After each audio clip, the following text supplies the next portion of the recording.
Removing and cleaning the throttle body improves gas efficiency and helps your engine smoothly idle. We'll talk more about the numerous benefits of cleaning it, but we'll elaborate on those in an appendix chapter at the end of the video to get to jump right into the step-by-step guide that you came here for regarding the throttle body. At the end, I do explain why I do not think you should upgrade your throttle body to a bigger one, like a performance one. You will need the top engine cover removed to access the throttle body. See the full-length guide, which is available on my channel and is also linked at the top right corner now to remove the top engine cover.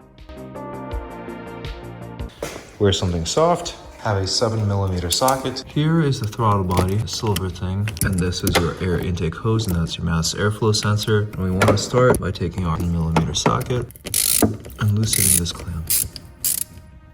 And then we also loosen these.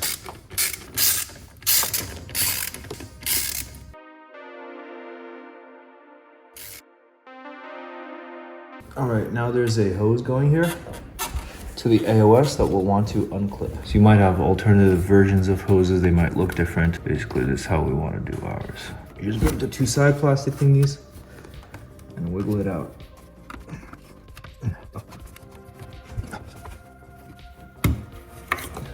Got them. This one as well. Just grip on the sides and pull it off because it's all part of the same structure here. I can get a finger. There we go. And last but not least, yours might have slight variations. It helps to squeeze and wiggle. And one of my hoses popped back in. It's kind of a really tight fit here. There we go. Now this hose all comes out like so.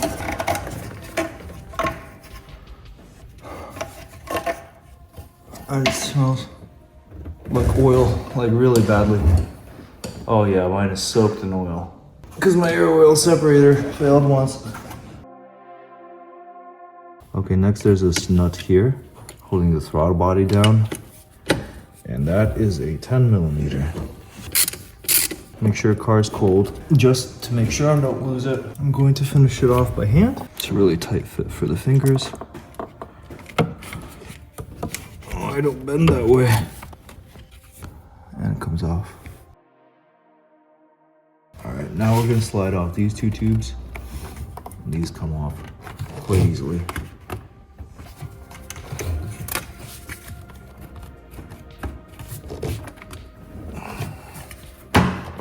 There we go. Popped off.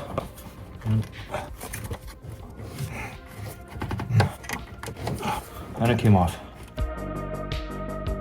With my finger and screwdriver, I'll encourage this air intake hose to pop back off by putting in a screwdriver and pushing back a little. It feels like it's been on here for a minute because it does not want to really come off. I was a bit glad mine was mostly fused on because it makes for a great YouTube video. Mine did not really did not want to come off. The way I got this almost fused on air intake hose is by working it loose with a screwdriver. And as you can see, it just popped off. And it took a good amount of prying to encourage it to finally come off. Note that the throttle body will not be removable at this stage because there's a rubber vacuum line right behind the throttle body, and now we will take off that vacuum line. Here on the screen we can see the vacuum line hiding behind the throttle body. Because all of the really tight clearances, it can be a real challenge to get off. Eventually, pliers angled at the same way the red arrow was just pointed, and as shown right now, helps get the clip back and off. Be careful when squeezing because I even managed to turn the clip clockwise, placing the other side of the clamp directly under the black plastic piece, making it even harder on myself because the clamp slid out from the pliers when I had them depressed. Not filmed is about the half an hour of struggling it took to declamp this because the black plastic thing is directly in the way of your pliers. So it's just an exercise of finger dexterity and about half an hour to get this clamp off. Surprisingly, it went on much easier than getting it off took. The trick to this part is to use, I don't know the technical term, the straight pliers, to exert a little bit of force to turn the clip counterclockwise so that the clip is actually disengageable at a disengageable angle, and then you apply the force to slide the clamp back and eventually work it off with a flathead screwdriver. using that trick, using a flathead screwdriver to remove dried, aged rubber hoses from plastic connectors that are fused on. Work an ancient hose loose.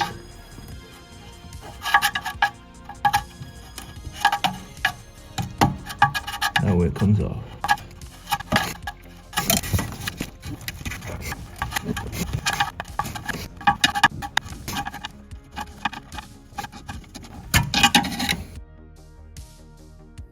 Now once we wiggle everything out, we can see we have an electrical connector on the bottom left and a vacuum line on the bottom right, being the only two things holding the contraption in. We can disconnect the electrical connector here. Yep, just pressing on the sides of this connector and pulling back. And now we have access to the 1, 2, 3, 4 E-Torx screws holding the throttle body, air redirecting. And look how much oil I have on my air intake. Oil gunk there too. So there's a vacuum line attached to this thing that we should be able to just pull it off. And there's a flap inside of this, and congrats, you have your throttle body out of the vehicle. This flap is actually really cool. It essentially turns your Boxster into two 3-cylinder engines at low RPMs. I'll link a cool thread under this chapter for more reading if you want. Oh, look at that. So let's see how much oil. Fresh towel. Look at that. And what you don't want to do is use brake cleaner because it is actually damaged stuff. What you want to use is mass airflow sensor cleaner because, as they say, safe for delicate hot wire, hot plates, and plastic.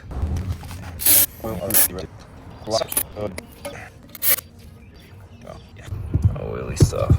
Let it air dry. You can give it a spritz of, and give it a hot minute to let the chemicals drain out. The throttle body is held on to this E10s.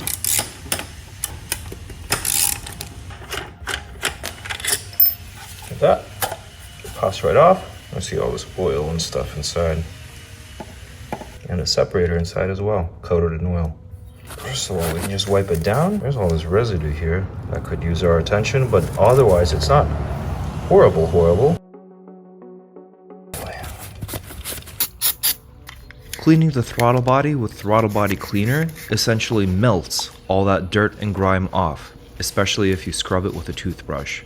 It comes right off, and then you can wipe it off with a paper towel. And you can physically actuate and move the flap inside of the throttle body to reach all of the crevices and hard to reach areas, and then scrub them down too.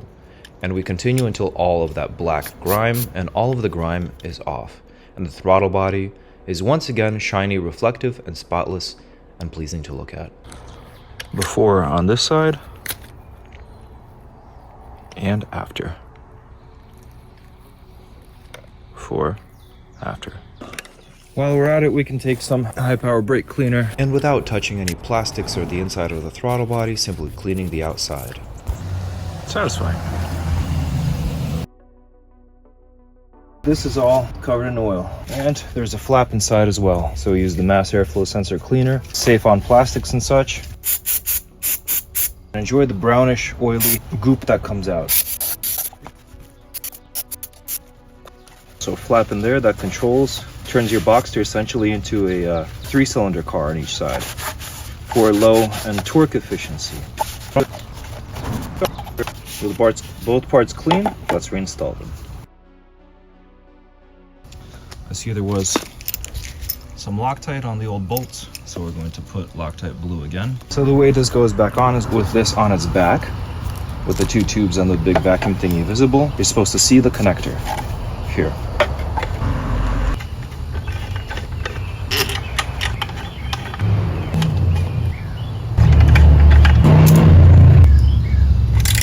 This doesn't need a crazy amount of torque, but you don't want it to hold weakly either. There we go. And just to be sure that you don't destroy your engine with Loctite from within, we can open the flap and take a look that no Loctite made it in. To make sure no Loctite makes it in, you can open the throttle body by hand and check. Alright, with this contraption rebuilt, we get back on, we find that vacuum line that was connected to the mechanism, and we plop it back on to the control for this guy. If you accidentally disconnect your vacuum line, that goes to the flap controller for the intake manifold. Then it goes onto this little tube here. So once we reconnect these tubes, we can reconnect the electric controller to the throttle body, and it only goes on one way, with a bottom side, flat bottom side. There we go, clicks in, and there's a sticking out. Then we take this hose that we detached and put it back on the throttle body nipple down here, like so.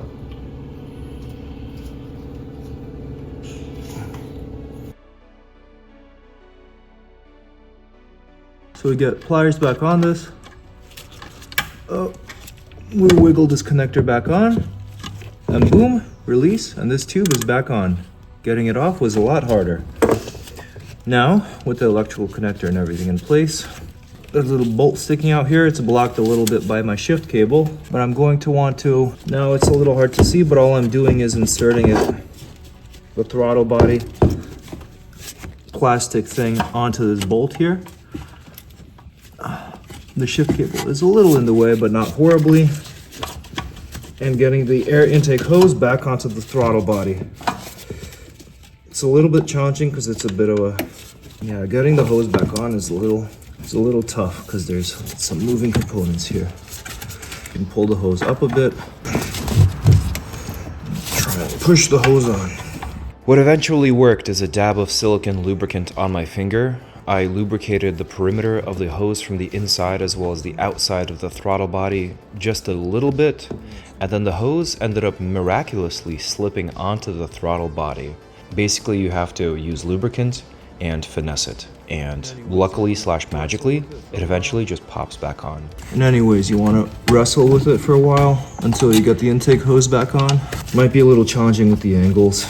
Oh, there we go. I'm grabbing around the perimeter and just pulling it on from below. After many years, they're kind of tough to put back on. Take silicone lubricant, put a light amount on our finger, and then apply the perimeter of, not too much because this is going in your car, the air intake hose at the bottom here, just so it's lightly lubricated so it slides back on, because otherwise there's difficulty putting it back on. And we'll give the same treatment to these intakes hoses here, and apply a little bit more lubricant as necessary. Being careful not to over apply because it's going to get sucked in around maybe the perimeter of this. The air intake hose is particularly challenging / can be tedious to get on, and these hoses dry out over the years. Now we should be able to just take this and in theory fit it back in. What you're supposed to do here is push the small rubber hoses outwards on the intake, and if you push the hoses outwards, it'll actually make reinsertion much easier.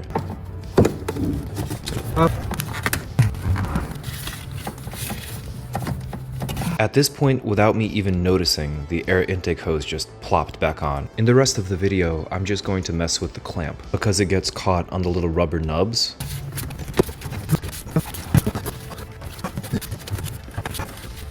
Okay, I see. It helps to push them back on this thing. Push this one all the way back. Air intake hose has slipped back on essentially thanks to the silicone lubricant here. I'm just feeling around the back to make sure it's entirely seated.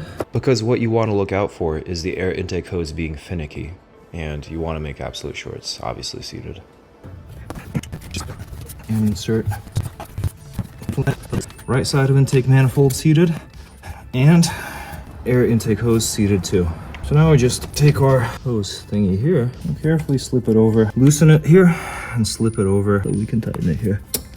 It helps to have the clamp as loose as possible. The angle of clamping it is important because I was trying to tighten it, but it wouldn't clamp perfectly. It would hit the little rubber nub. So what I had to do is play with the positioning clockwise and counterclockwise to get even this clamp to seat properly. It's tight clearances and quote-unquote a little fun to do this part. Just to let you know, I'm trying to be useful with my voiceover here. And then we tighten once all the hoses are seated, and they do not require an excessive amount of force.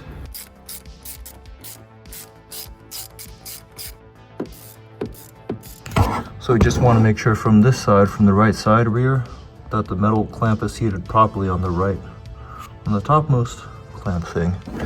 And you can use pliers to grab onto the hose and pull it up. From below, it's kind of a difficult angle to get it on. Remember that 10mm that we removed? Without dropping it inside, we carefully reinstall it onto this sticking out stud. And it's a little hard because of the angles and because you let gravity take over for a bit, but from this angle, we can get it started by hand. With that, we're almost done. First, the rightmost one on the intake, because that's the hard one to get out of the way. Click it in. Move the air oil separator a little. Click this in.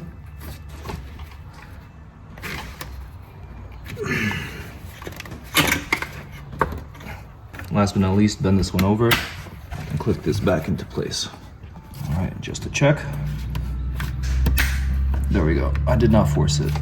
I don't know for the first time around. There we go. Now we have our air oil separator hose. With age, this can crack and get old. I'm sure you'll get a check engine light if you make a mistake here. But guess what? You're basically done. Now instead of starting the car, on some 986s you would have to put the ignition in first. What we're gonna do, we're going to get in, put the key in the ignition, and without starting it, turn it twice, let it hang out for a minute, and let it calibrate for a minute before we start driving. It's normal for sports cars to have oil mistings in their air intakes. At least, it's normal for the Boxster and Cayman due to how the emission system is designed. That's not good for the engine, however, when it's supposed to be just air in the air intake. Cleaning the throttle body and other parts of the air system results in a smoother idle, something I personally experienced. And the RPMs don't blip up and down anymore when I'm stopped at lights.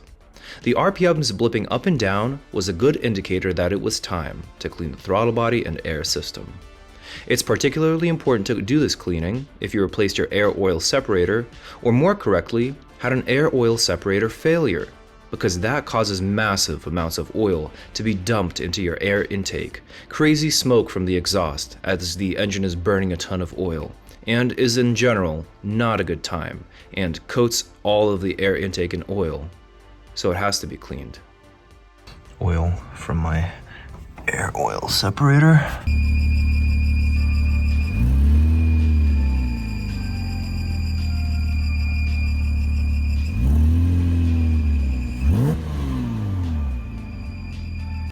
Last but not least, the smoother flow of air from a cleaning helps the system have to regulate itself less, and the system regulates itself better, and a more correct amount of air is always going into the engine, and the chemical reaction goes smoother and is more efficient, and in the end, you waste less gas and your miles per gallon goes up, or kilometers per liter for our friends across the pond. A throttle body is a basic flap, basically. Based on how fast the chemical reaction of combustion is occurring, i.e. how hard you're pressing the gas pedal, the car shoots more gas from the fuel injectors, opens the throttle body more to suck in more air, and fires the sparks faster to ignite it all. The engine only needs a certain amount of air at all times. If you get a bigger throttle body, the engine will tell the bigger, newer throttle body to simply open less if the diameter is bigger. So the total air going into this chemical reaction is the same. Therefore, I do not recommend replacing your throttle body unless it's malfunctioning, because the throttle body is a simple flap. With the flap fully open, the stock throttle body will already provide all of the air the engine needs. A bigger throttle body can only possibly make a small difference when you're revving it to the max, if the stock one is not big enough, which the stock one is. A bigger throttle body also might make a difference if your stock throttle body is dirty and restrictive, which we're fixing by cleaning it today. In the end, I say save your money and upgrade something else.